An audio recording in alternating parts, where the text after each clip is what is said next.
Take a look around you, whether it's a factory, a refinery, a power plant, or even the plumbing inside a building. Chances are you have seen one of these before. A pipe flange. It might not be the most exciting looking component in the world, but it's one of the most common. And without it, connecting pipes safely and reliably would be a lot more difficult. Today we are going to build one from scratch using Python inside FreeCAD. Not by clicking buttons, but by telling the computer exactly how to create it. And before we jump in, I want to share something about where this series is headed. The first few videos were all about learning the fundamentals, creating basic shapes, moving them around, and combining them using Boolean operations. Those lessons gave us the tools. Now it's time to use them. From this point onward, we are going to focus on real engineering projects. Instead of learning programming concepts one by one, we'll learn them only when a project actually needs them. If a design requires a loop, we'll learn loops. If another project needs trigonometry, we'll learn trigonometry. Everything we learn will have a purpose because that's how engineering works in the real life. So, what exactly are we building? A pipe flange is simply a component used to connect two pipes together. Bolts pipe through these holes, tightening two flanges together with a gasket in between to create a secure connection. Now here's something I want you to start doing every time you look at the CAD model. Don't ask yourself, how do I build this? Instead, ask, what simple features make up this part? That's a small change in thinking, but it's incredibly helpful. If we look closely, this flange is really just a combination of few simple features: a circular blade, a raised hub, a center bore, and a pattern of bolt holes. When you break a model down like this, it suddenly becomes much less intimidating. So now let's open FreeCAD and start with the easiest part, the main body. We'll create the plate first, then add the hub on top of it. Nothing new here. You have already seen cylinders placement and boolean operations in the previous projects, so we'll put those skills to work instead of repeating them. And that's something you'll notice throughout the series. As the projects become more advanced, the software doesn't necessarily become more complicated. We simply get better at combining simple tools to solve bigger engineering problems.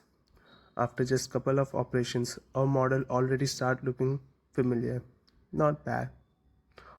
Although I wouldn't recommend trying to connect two pads with it just yet.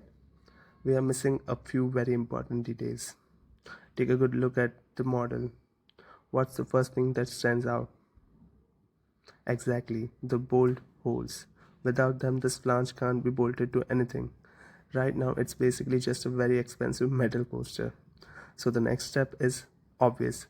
We need to create 8 bolt holes. Now here's the question. Should we write the same code 8 different times? Technically, yes. Should we? Absolutely not. This is where programming starts becoming really helpful.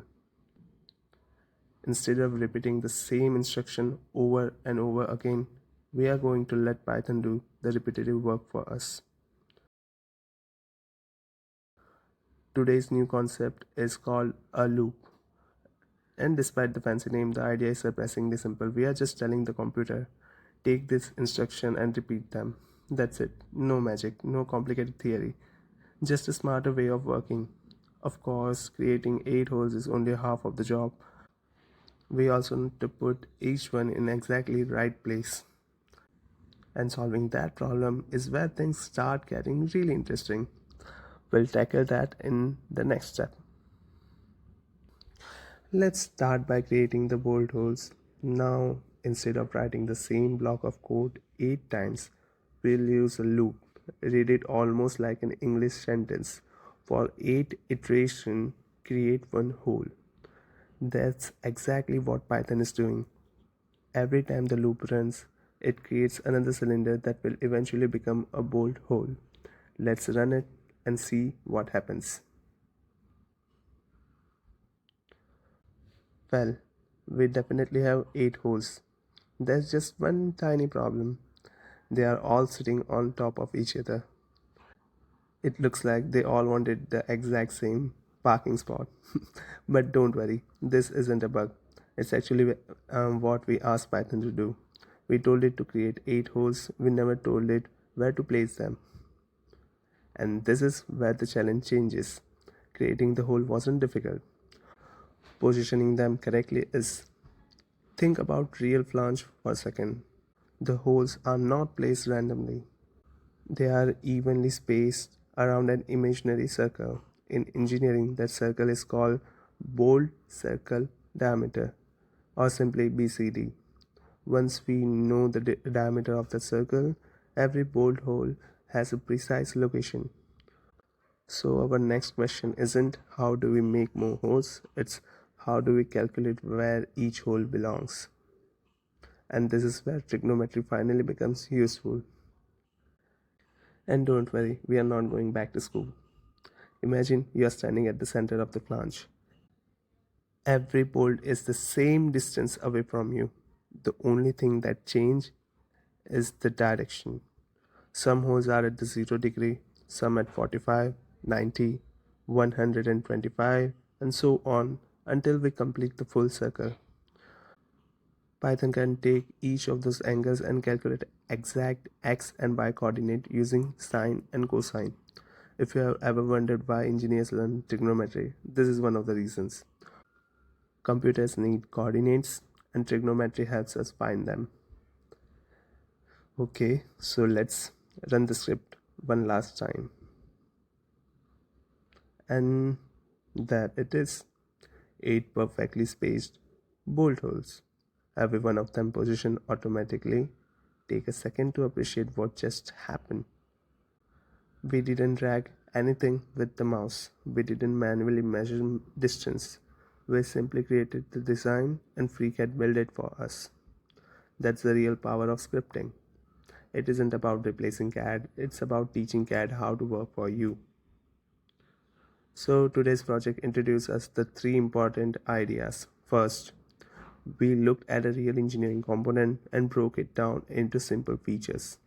Then we used a loop to automate repetitive work. And finally, we used a little bit of trigonometry to solve a real design problem. As our project becomes more advanced, you'll notice a pattern. We won't learn programming just for the sake of programming. We'll learn it because an engineering problem demands it. And that's exactly what we'll continue doing in the next project. Until then, keep experimenting, keep building, and I'll see you in the next one.